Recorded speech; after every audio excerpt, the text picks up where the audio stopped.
at 6:35. You're watching and listening to Breakfast with Angela and Martin. And we were just looking at the weather just now with Storm Otto. We love the idea that Denmark have grabbed it and said it's ours, so we've got to name it, it's ours. Who's going to destroy us the most? We want it as ours. But we heard Jim there telling us about some of the winds that are already occurring up there in the north. So if any of our viewers have got some spectacular shots of the winds just doing whatever it does to the trees and to the traffic up there, send us some pictures, because we'd like to see what 94 miles an hour wind looks like. And we talk portrait, not landscape. Not landscape. Please remember that as you're about to get swept away by 94 mile wind. Okay, so let's first take a look at today's front pages.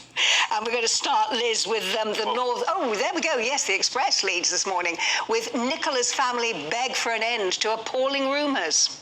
Yeah, and with them on that, and the Sun is also leading with Nicola Bulley. Family insists mum is in crisis. Don't be afraid, Nikki. Come home.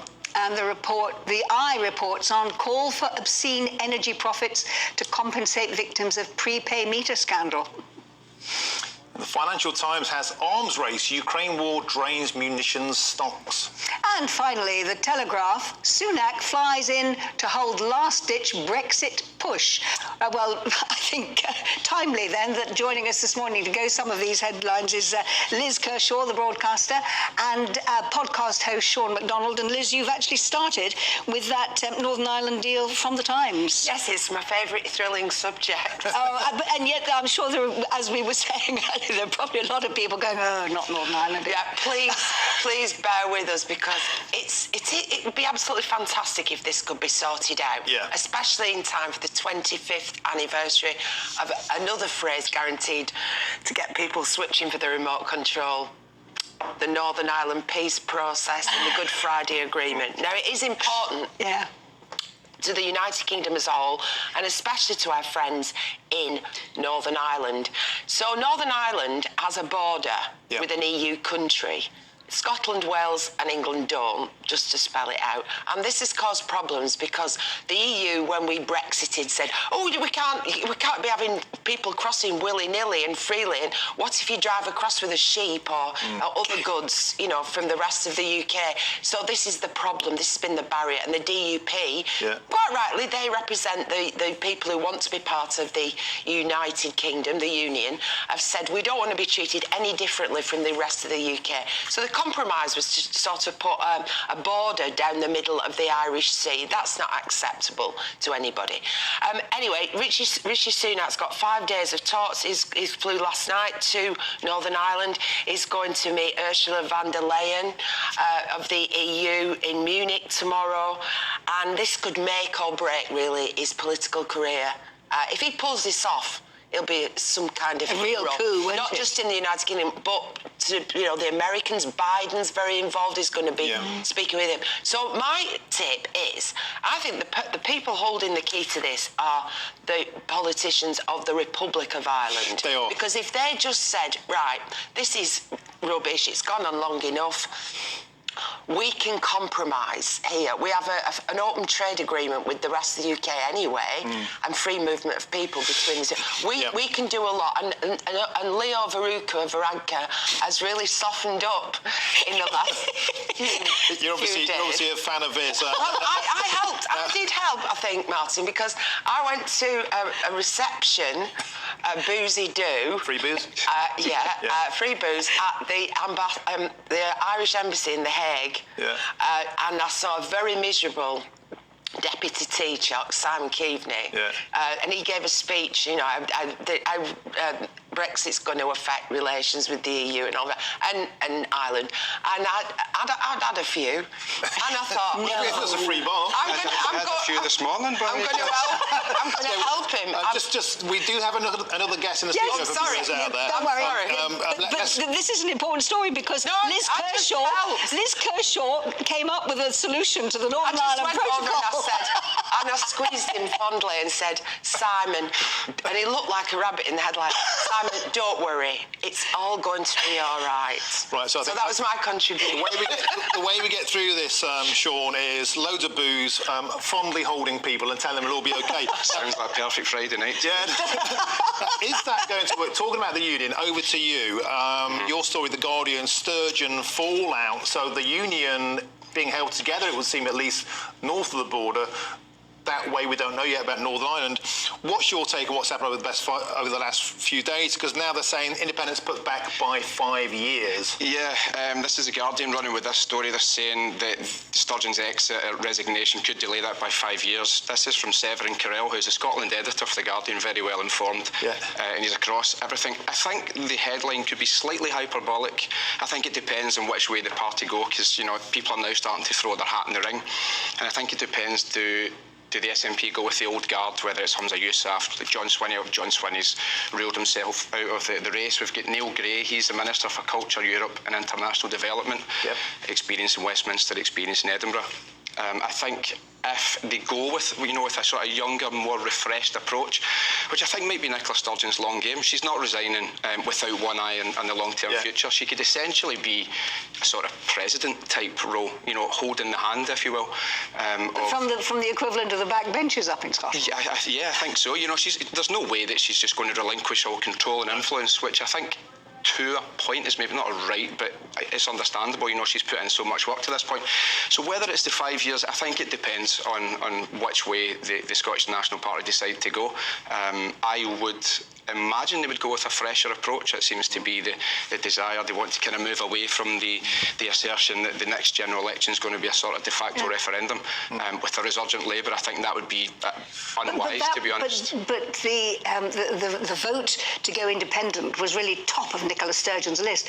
If you've got this new young president leader coming in, don't they want to start tackling the major issues in Scotland that actually involve everybody, which is sorting out their education system and the NHS up there? Yeah, I mean, I think it depends from which perspective you're coming from politically, because some people would argue the point that you've just made, and others would argue that the way in which to do that best would be to have a fresh start, to be an independent nation, and that is very much the delicate and sometimes very volatile debate that we're having in Scotland.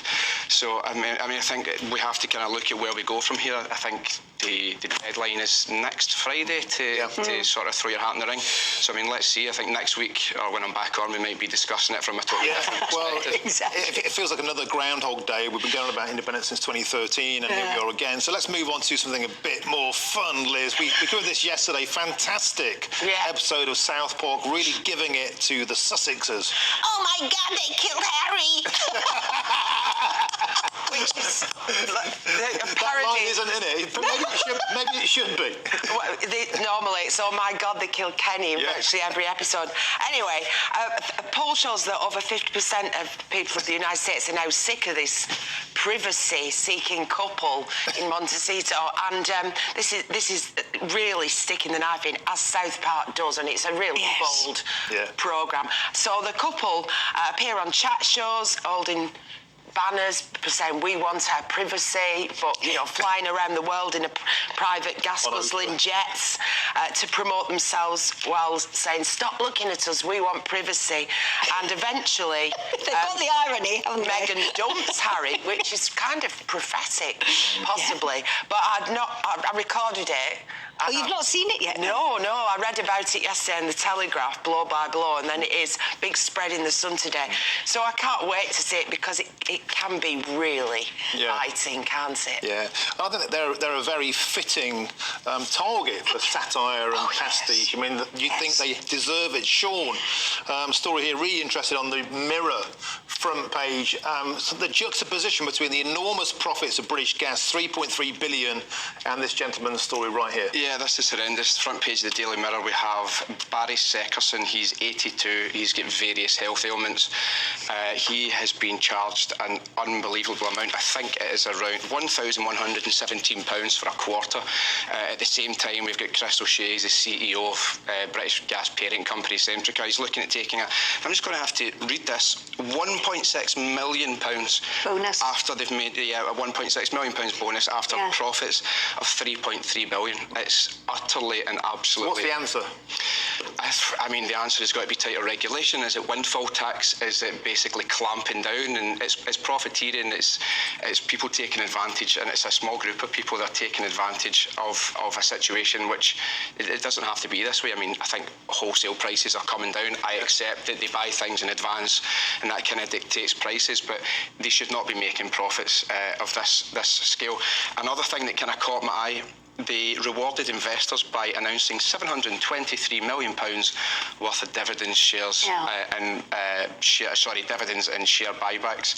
Now, that is 10 times what they spent in supporting customers last year. Yeah, we should say, of course, that he's already the chief executive is on apparently 800,000 a year, over $750,000 a year. Yeah, he's not skint, and he's not short of a shekel or two, and he hasn't actually taken his bonus for the last 2 years. God love him. Yes, God love him. I'm glad you're getting by in the 800 grand. He's getting by on his 800. Listen, if he wants to get in touch and he wants us to set up a GoFundMe, then... But he may not take that bonus, of course, and I would think that actually, if he's got any moral background... I'll tell you what, if he's got any sense, because the backlash will be immense. Because make no mistake, this is representative of thousands of people across the country, not just this one. But then, Liz, other people might say, windfall tax is the answer because it may drive investment away from the UK, and will it actually solve the problem? Because we've already seen Shell and the likes of them hesitant to reinvest in the UK. They think they'll get hammered for tax all the time. Yeah, Shell, who made $40 billion profit,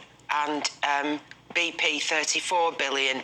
She's not going to agree with me, is she, on this? No, I don't think windfall tax is the answer. I think it's very easy. It's like a quick fix. Yeah. But I think the whole market's broken, and when private companies can make money out of misery of war and the fact that demand and supply are all messed up. Is another way of fixing this energy sovereignty, shale, our own stuff? Yeah, and stop the hypocrisy of importing wood chips to fire power stations, and stop the hypocrisy of importing coal, but we don't mind it, so we're okay. And gas from the United States. And it's Belgium. all hypocrisy. Yeah. Also the fact that the energy that's created by renewables, like wind, etc., is charged at the same price as gas and everything else. But I would also say people of Britain that, like this gentleman with his £1,200 quarterly direct debits, stop paying them. Just cancel your direct debits. Just say, I'm going to take meter readings and I'm going to submit them every 3 months, and I'll pay what I've actually used, because I read an article a couple of weeks ago that the whole British gas business model... You don't get in trouble for that, like sent to prison or anything, or...? No, I've done it. I'm still here. No, I think I think it's probably wise. I mean, there will be people watching. Yes. I understand what you're saying, that there should be some sort of collective action, but that would result in sort of legal action, and it could put people in a far worse position. You've every right to pay your bill. Yeah, you say you have every right, but it doesn't protect you from legal ramifications, unfortunately. While I agree that there should be a sort of... I disagree. I've got several properties and I do this with them all. But the thing is that the British Gas... Maybe. Sorry? You might end up with a wee chap at the door. Be careful. No.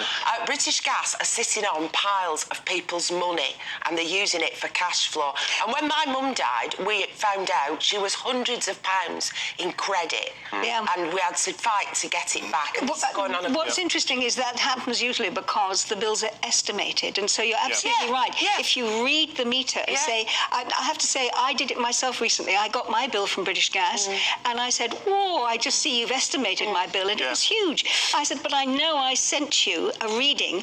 I rang them, told them what the reading was, and they actually reduced the bill. Very easy, and you can put a meter reading any time you like. You don't have to wait 3 months.